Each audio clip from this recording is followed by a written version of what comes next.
अगर आप भी चाहते हैं कि मां जानकी सीरीज का वीडियो आप लोगों तक सबसे पहले पहुंचे तो लाल बटन दबाकर चैनल को सब्सक्राइब जरूर करें और बेल आइकन दबाना न भूलें।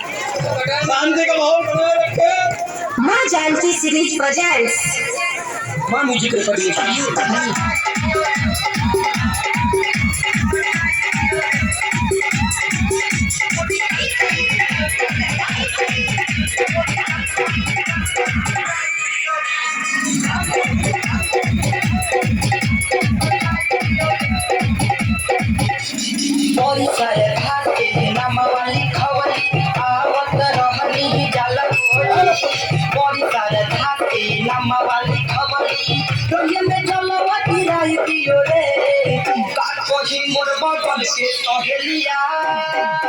मोरी कलसा में कलसा सटाई दियो रे, मोरी कलसा में कलसा सटाई दियो रे, कलसा में कलसा सटाई दियो रे।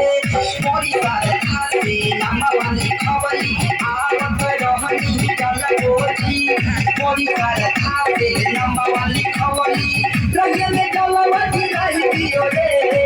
का कही मोर बगल के सहेलिया, मोरी कलसा में कलसा सटाई दियो रे, मोरी कलसा से कलसा सटाई दियो रे, कलसा में कलसा